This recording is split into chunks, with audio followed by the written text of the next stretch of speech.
Her true story from Pennsylvania. They said, "You eat, but don't help." So I left quietly and sold the house they lived in. Then, he eats like a pig and does nothing. I'm not her babysitter. So, maybe she should take the hint and get out before I have to kick her out. The words were sharp, meant to wound, not warn. They dropped heavy into the silence of our modest dinner table, like a stone in still water, prickling out across plates of meatloaf and overcooked peas. My fork paused midair, halfway to my mouth, and then nothing. My son kept eating, head down. Not a word, not a glance in my direction. He didn't defend me, didn't object, didn't even blink. His silence screamed louder than her outburst. Across the table, my grandson looked confused. He was too young to understand everything, but he understood enough to fall quiet, the way children do when the air becomes too heavy with adult anger. I chewed, swallowed, then carefully set my fork down beside my plate. I said nothing. Didn't cry, didn't plead, didn't explain how the arthritis in my hands made it hard to scrub floors, or how the pain in my back made bending down near impossible. I didn't remind them that I cooked when I could, folded laundry when my fingers allowed, or that I had spent my youth and then my middle age keeping this very family from falling apart. I simply began collecting the dishes. That was how I responded. Not with rage, not with tears, but with the quiet dignity of someone who had swallowed things far more bitter than insults. Later that night, I lay in the guest room, if you could call it that. A converted storage space with a single bed, no closet, and a single window too high to look out of. The ceiling fan above me clicked with every turn. I stared at it and waited for sleep that wouldn't come. From the living room, I could hear them laughing. Samantha and my son, their voices low, a glass clinking. A TV show I couldn't make out. My grandson had long gone to bed. I didn't cry, but I felt something colder settle into my chest, a kind of quiet resignation that came not from one insult, but from years of slow eraser. I had been fading for a long time. Tonight had only sharpened the outline. I thought back because that's what old women do when they can't sleep and no one wants their stories anymore. I thought of the years when my husband was sick, dying slowly, painfully with dignity. I helped preserve. I was the one who washed his clothes when he soiled them. I was the one who held his spoon when he couldn't grip it. I was the one who kept the house from falling apart with tape, string, and coupons cut from old newspapers. I thought of my son Jason when he was a boy, how I worked double shifts at the dry cleaners to buy him school supplies, how I sewed buttons on his uniform late at night, how I cheered the loudest at his high school graduation, though I sat at the back because we could only afford 2 seats and gave the front to his girlfriend. And now I was a mouth to feed. I didn't leave the next morning. That would have been too simple, too obvious. No, I stayed. I made coffee just like I had every morning since moving in. I folded the laundry, picked up the toys left on the stairs, repaired a button on my grandson's jacket without being asked, but I said nothing. 2 days later, they left for a weekend trip, a family getaway. I was not invited. Samantha said something about needing space and just a couple's weekend. Jason avoided my eyes again. That's when I packed one suitcase, a small bag of documents, my rosary, and my leather-bound notebook. I didn't leave a note, just the house key placed on the kitchen table next to a folded dish towel I had washed and dried that morning. I took the bus across town. No taxi, no help, just me and my aching knees. The care home wasn't fancy. In fact, it was one of the cheapest I could find that still had clean sheets and didn't smell like despair. The woman at the front desk gave me a form to fill. She didn't ask why I was there. Maybe she already knew. I smiled through it all, said things like, "I just like peace and quiet, and it's only temporary," but inside I felt hollow. I sat on the edge of the narrow bed that night in a room that smelled of boiled peas and bleach and stared at the window. I could see nothing but the shadow of a tree. And for the first time I wondered, had I become a burden? Was I truly just someone who ate? That thought, that cruel, simple thought, sat with me into the early morning. But then something else stirred. A quieter voice, one I hadn't heard in a long time, one that said, "What if they're wrong?" The next morning, I brewed my own tea just the way I liked it. I wrapped myself in the blanket I had crocheted myself 2 winters ago, and I picked up the phone. "James?" I said. My voice trembled just slightly. It had been years since I'd spoken to my husband's oldest friend. He had once been our lawyer, helping us with the will, the insurance, the paperwork after the cancer. "Do you remember the house deed?" I asked. There was a pause, then a low voice. Yes, I remember everything about that day. 3 days later, I sat in his office. The same dusty books, the same smell of leather and old papers. He pulled out a folder, slid it across the desk. You should have received a copy, he said. I opened it. There it was. My name, the address, the signature, the house I had been told to leave. The house I had once fought to keep for my son was mine fully legally since 1994, signed over by my husband before he died.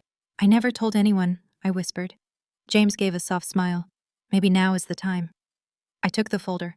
My hands were steady. I didn't know what I would do with this power, but I knew this much. I wasn't just someone who ate, and I would no longer let that be the last thing they remembered about me. 3 days after I left that house, I stood in front of a building I hadn't entered in over a decade.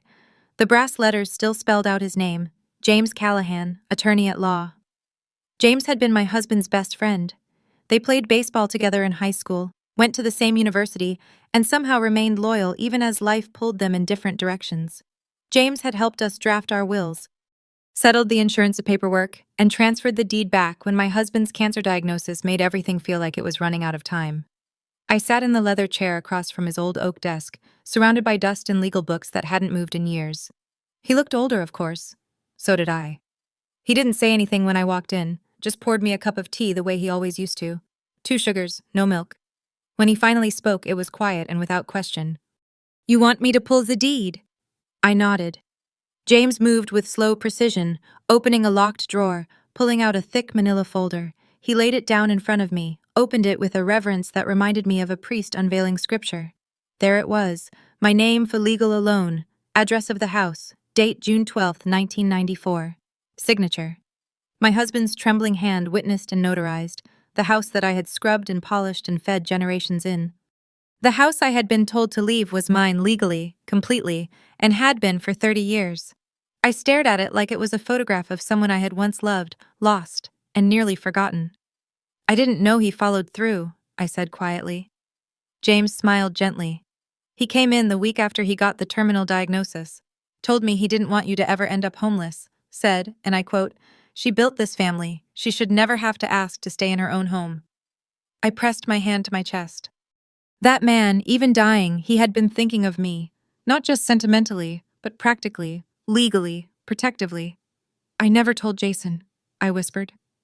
James tilted his head. Did you think you'd never need to? I took a long breath. I thought they'd always remember who I was. James nodded slowly, like he understood the ache between the words. I've kept it updated every year as instructed, he said. Taxes, documentation, trust filings. It's airtight. I looked at the paper again. In my bones.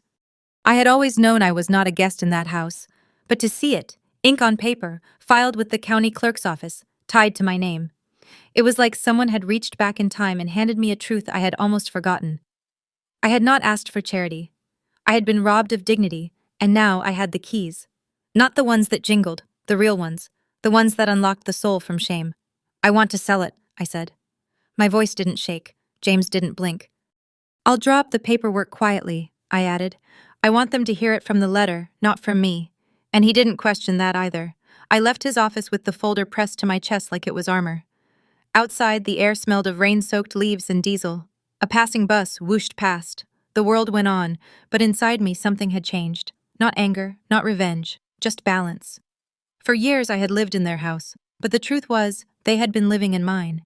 That night, I returned to the care home with a paper bag of pastries for the kitchen staff and a small bouquet for Helen. The woman in the room down the hall, who'd once confessed through tears that her daughter-in-law made her eat alone in the laundry room.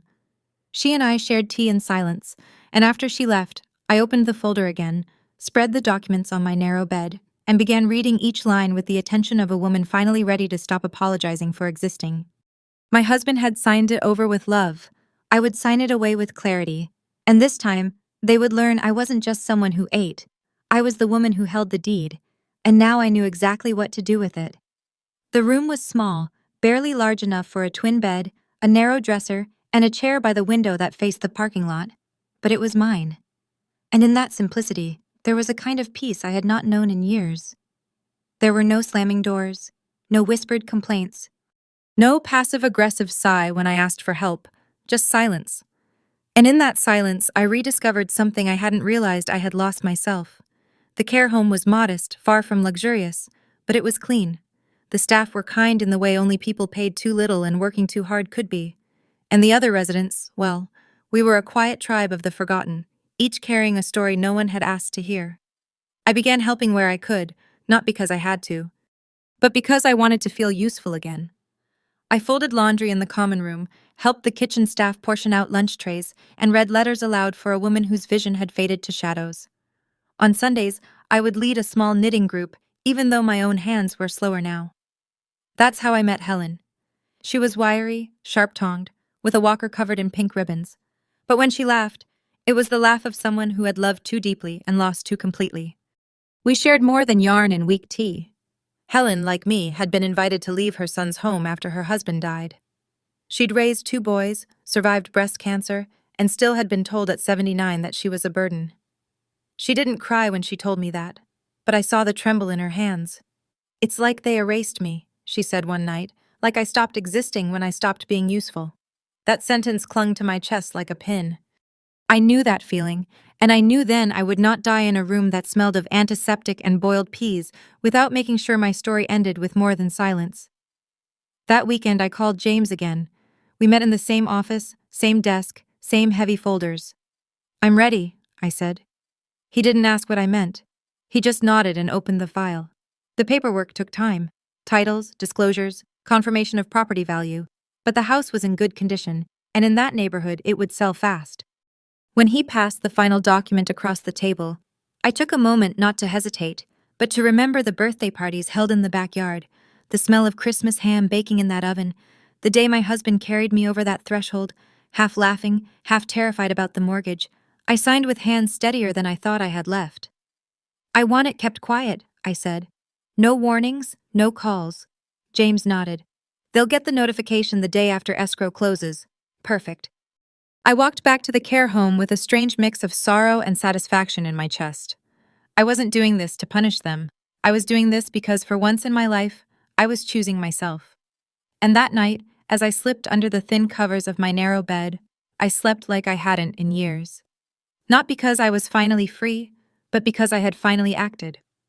6 months passed, seasons turned, leaves yellowed and dropped, and the sky shifted from summer heat to the sober gray of autumn. I had almost forgotten the date. Almost. Then James called. "It's done," he said simply. "Funds have cleared. The house officially belongs to the new owners. You'll get the deposit statement in 2 days." I thanked him. I hung up and I waited. It did not take long. The letter must have arrived that same week. Certified mail, one from the bank, one from the real estate office, and another hand-delivered notifying them to vacate within 30 days. By Sunday evening, my son called. I didn't answer. He called again the next day and again and again. Finally, I sent a message. The transfer was legal. The home was mine. I simply took back the meal I once paid for. There was silence after that for a day. Then it came. Samantha's voice, shrill and cracked with disbelief. "You evil old woman! You sold our house! This was our home!" I didn't raise my voice. I didn't let my tone change. I simply answered, "No, it was my home. You just lived there. Rent-free like I once fed you both. Now it's someone else's turn." She hung up. No thank you, no apology, just fury. I stood at the window of Haven House that evening, watching the lights flicker across the courtyard. Somewhere Helen was humming to herself, trying to remember the next verse of a hymn. I hadn't known it would feel like this. Not triumphant, not bitter, just still. The next morning the phone rang again. This time it was Jason. He sounded like a child again. "Mom," he whispered, "we're going to lose everything." I stayed silent. We have nowhere to go. The kids. Samantha's crying every day. I messed up. I should have stopped her. I should have said something. I let him speak. When he finished, I didn't argue. I didn't accuse. I said what I had rehearsed quietly in my heart. "I'm not taking anything from you. I'm only reclaiming what you thought I had forgotten. I'm not asking for love. I'm asking for recognition." There was a long pause. Then he asked the question I had known was coming. "Is there any way you can undo it?" And I answered with the truth he needed to hear. "Jason, I gave everything to raise you, and I never kept score. But the moment your wife opened her mouth and you said nothing, something changed. I don't want your money. I don't even want your apology. I just want my silence back. And this is how I earn it. The line went dead, and that was okay because I had said what needed to be said. For once, I wasn't rescuing anyone. I was simply standing up for the version of me they thought would stay quiet forever. That night, I sat down with a cup of tea, the same kind I used to serve them with, Sunday pancakes and maple syrup. Only this time, the sweetness was mine alone, and peace, like revenge, had no need to shout. It simply arrived. There is a drawer in every mother's life that holds more than it seems. Mine was small, wooden, tucked beneath a dusty lamp in the corner of my room at Haven House. It held birthday cards, prayer beads, faded photographs, and one leather-bound notebook. My husband gave it to me on our 25th anniversary. On the first page in his handwriting it read, "For the things we never want to forget." And I hadn't. That evening, after Samantha's voice had stopped ringing in my ears, I opened that drawer with hands steadier than I expected. The notebook smelled faintly of lavender and thyme. At first, it had been a place for shopping lists and recipes, quick notes from church sermons, a reminder to send a thank you card.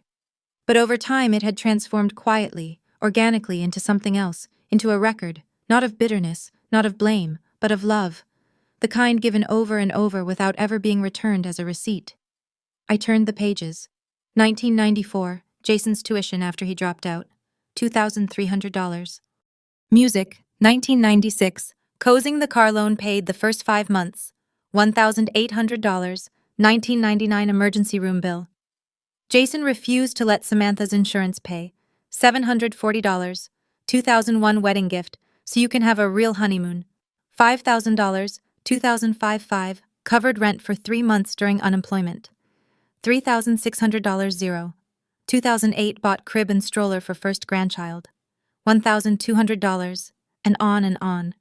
30 years of quiet generosity, moments I had forgotten until now, until being called a burden forced me to account for what I had carried. I kept reading. 2011 down payment for their second car, $4,000. 2013 replaced their water heater when it broke $950. 2015 helped with IVF costs, $7,000. 2017 paid for Samantha's dental surgery, $2,100. 2020 pandemic groceries, $4,500 across 5 months. The total over $120,000, maybe more. I had never calculated before. But now they had forced me to. I remember whispering to myself, I used to give without keeping track, but they made me start counting. And it broke my heart to see it all laid bare. Not because I regretted it, but because they had pretended it never happened.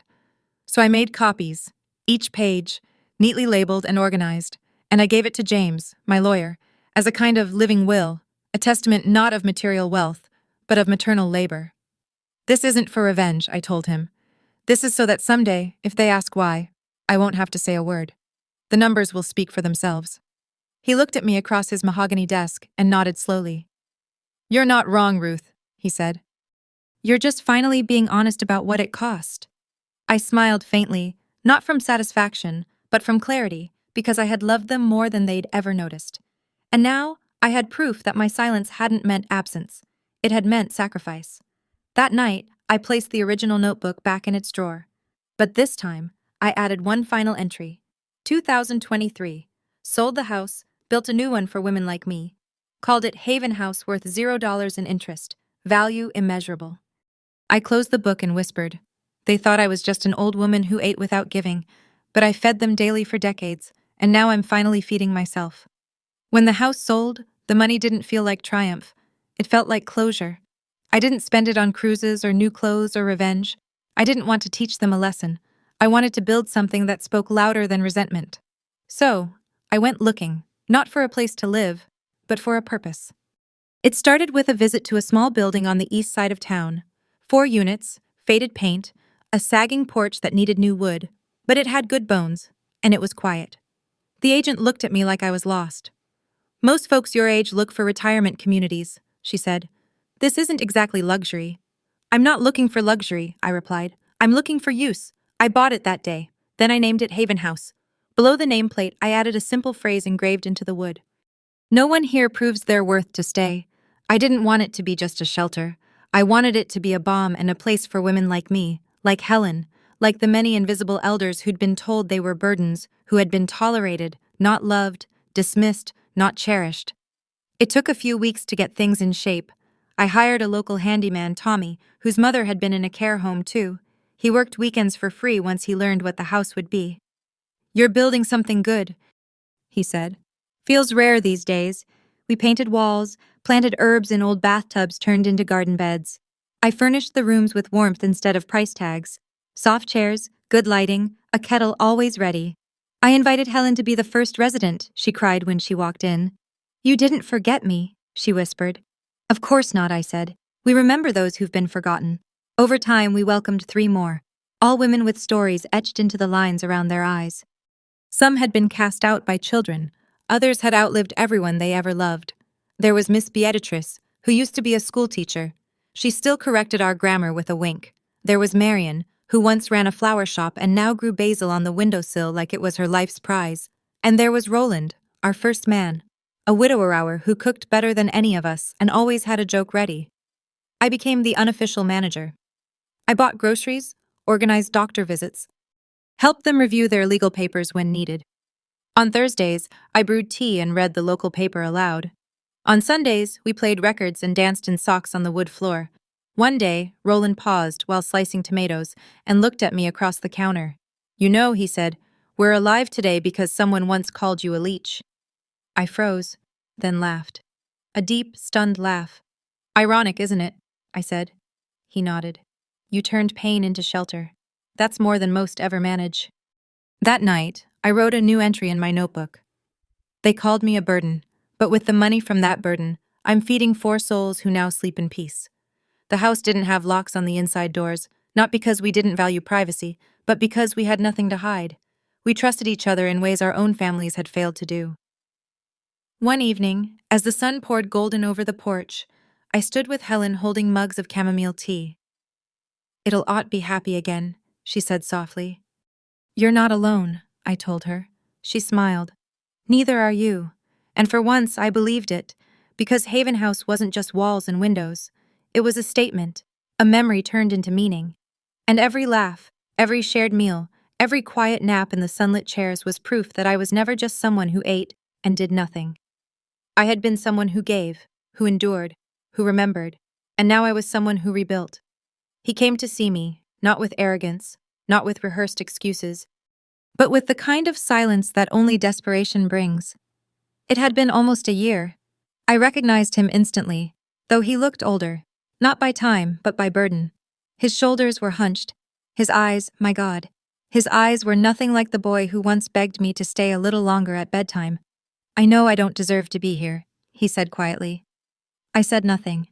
I just motioned for him to sit. "We lost the house," he continued. "Samantha left. She said I should have fought harder. But I didn't know what to say back then. Mom, I didn't know what to do." His voice cracked on the word mom. "We have nothing now. I sleep on a friend's couch. I work nights. I wanted to say I'm sorry." Still, I said nothing. Instead, I opened a small box I kept beside my chair. From it, I pulled out a single photograph. It showed the early days of Haven House, the porch still unpainted, the garden bare. But in the center, 4 people laughing, holding paintbrushes, shoes kicked off. A house becoming a home. I handed it to him. He looked down at it, confused at first. Then realization dawned. "You built this?" he whispered. "With the money from our house?" I nodded. "And you didn't spend it on yourself?" I shook my head. "I spent it on something that could grow." He looked back at the photo, then up at me. "Why?" Now I finally spoke. "Because I ate your rice for 1 year," I said gently. "But you ate mine for 30. I'm only collecting a little interest." His mouth opened, closed. No words came. I stood up. My legs ached more these days, but I stood tall. "I didn't come here to hurt you," he finally said. "I know. I just wanted to say thank you for everything I never said thank you for." I studied him, the stubble on his chin, the worry lines his youth once smoothed over. "There's something you still need to understand," I said. He looked at me, waiting. "I never needed repayment. I needed respect. I needed to know my years weren't erased because I slowed down. That the hands that once held your fevered head weren't suddenly useless because they trembled." He lowered his eyes. I forgot who you were, he whispered. No, I said. You remembered too late. A pause. Then, can I help with the house? With the other residents? I shook my head. This place doesn't need your guilt. It needs your growth. Live better, love better. That's how you honor what I gave. He nodded slowly. As he rose to leave, I reached into the box once more and handed him a copy of the deed, not to Haven House, but to his own future. It was blank, a clean page. Go fill this with something worthy, I said. He held it like it was gold. I will. And for the first time in years, I believed him. It was a quiet spring afternoon, the kind that moved slowly, like the day itself had nowhere urgent to be. The breeze wandered through the trees like it was browsing a familiar bookstore, unhurried and content, while the scent of wild lilac and distant rain folded into the air like an old memory returning home. I sat on the porch of Haven House with a teacup in hand. It was chipped on the rim, just a little, but it was mine, and it fit the curve of my palm like it remembered me. I watched as the late sun stretched long shadows across the yard, laying soft gold on the gravel path and coaxing warmth out of the flagstone. Helen sat under the pergola, arguing playfully with Roland, her voice as dry and sharp as ever. They were at it again about green beans, whether to steam or sauté, add garlic or bacon fat. Miss B was on the swing, her hands moving steady through loops of yarn, knitting a scarf for someone who hadn't asked, but who would surely be grateful all the same. You might think this place is a care home, but you'd be wrong. This wasn't a place to be taken care of. This was a place where people remembered how to belong. These weren't just elderly residents. They were people who'd spent decades putting others first, quieting their own needs. And now they were finally laughing without fear. They were stories still unfolding, no longer shelved behind hospital curtains or family pity. I had just taken a sip when I noticed a woman approaching from the gate. I didn't recognize her. Thin, elegant, wearing a Sunday hat, too formal for a Tuesday. She walked like someone who used to wear heels even when she didn't have to. The kind of woman who had practiced smiling with just the right amount of reserve. She paused, glanced around, then made her way up the porch steps and sat beside me without asking. Something about her presence didn't demand permission. It just settled in. "You're the owner?" she asked. I nodded. She looked around the yard again. The chipped birdbath with a single sparrow hopping in and out. The homemade wind chimes made of old cutlery and glass beads. The riot of mismatched flowers someone had planted out of rhythm, but not out of love. "This place feels free," she said, almost like a confession. She looked at me, then studied my lined face, the tremor in my hand that I no longer tried to hide, the softness in my shoulders that had once carried the weight of 3 lives. "Why don't you live with your children?" she asked gently, not as an accusation, just curiosity wrapped in politeness. I didn't answer right away. I let the question float between us, light as pollen, suspended in the hush of the afternoon. I let it breathe, then I smiled. "I used to," I said, "but here I'm needed, not tolerated. No one here asks me to mop the floors to earn my meals. No one expects me to apologize for being alive." Her eyes didn't widen in shock, just softened like she knew. Like maybe she had one too. A daughter-in-law with a too tight smile. A son with tired excuses. A quiet corner in someone else's house where she was placed instead of welcomed. We sat that way for a while, the silence between us full of understanding. Somewhere inside, the kettle began to whistle. It was a song I'd come to love. An old friend calling me back inside for warmth. Helen's voice rang out again from the pergola, loud and opinionated. "I don't care what Roland says. I'll die before I boil green beans." Roland's laugh answered her, rolling across the garden. Miss B chuckled without looking up from her yarn. The woman next to me smiled, a real one this time, one that started in her eyes. "I think I get it now," she said softly. I nodded, sipping my tea. "You don't always have to win the fight," I said. "Sometimes just walking away is the loudest thing you can do." The sun had dipped lower, brushing amber onto every leaf, every sill, every wrinkle. And somewhere inside that home, someone had started humming. An old church hymn, out of tune, but not out of spirit. It wasn't grand, it wasn't dramatic, but it was enough. Enough to remind me that the quietest lives sometimes leave the deepest echo. Enough to let me know that the years I thought were stolen had bloomed again.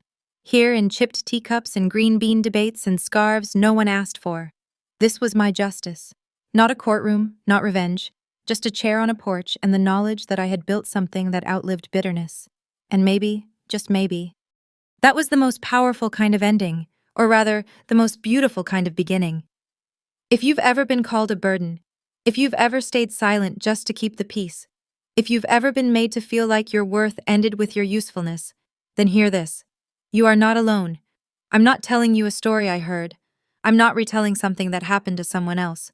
I am a mother from Pennsylvania, and I have lived this. Every bitter word, every cold glance, every thankless dinner and quiet ache that came from watching the people you once held in your arms look through you like furniture. And I have reclaimed every dollar, every sleepless night, every whispered insult they thought I'd forget. Because love, as I've come to understand, isn't always soft. Sometimes love is standing at a kitchen sink after being called a burden and washing dishes anyway because you know what kind of woman raised you. Sometimes love is putting one foot in front of the other down a hallway lined with the laughter of people who no longer see you. Sometimes love is signing your name on the dotted line and realizing that the only person who's going to save you is you. And sometimes love isn't about staying. It's about leaving without slamming the door, without shouting, without asking anyone to follow. It's building something new. Not for the family who left you behind, but for the strangers who needed someone to believe in them again. That's what I did. I took a home where I wasn't wanted and turned it into a home for people who'd been discarded just like me. Heaven House is more than a name. It's a statement that we do not have to die quietly, that our stories matter even if no one claps when we tell them, that the years we gave away freely were not wasted just because they were unappreciated. I didn't start out brave, I started out broken. But piece by piece, I remembered who I was before the world told me I was too old, too slow, too much. And you can too. If you're sitting there thinking no one would believe your story, if you're thinking it's too late to take back your voice, let me be the one to say it is not too late. You are not too old, and you are not alone. I tell these stories because they need to be told, because silence is where injustice grows. Because for every woman like me who left a house with one suitcase and no plan, there are thousands more still making excuses for the cruelty they endure. I tell these stories for them, for the quiet ones, for the strong ones, for the ones who loved too hard and too long and now wonder if they imagined the whole thing. You didn't. You are not crazy. You are not the problem. You are a chapter they didn't finish reading. But that doesn't make it the end of your book. If this story stirred something in you, something tender, something furious, something that whispers, "I thought I was the only one," then I invite you to do one simple thing.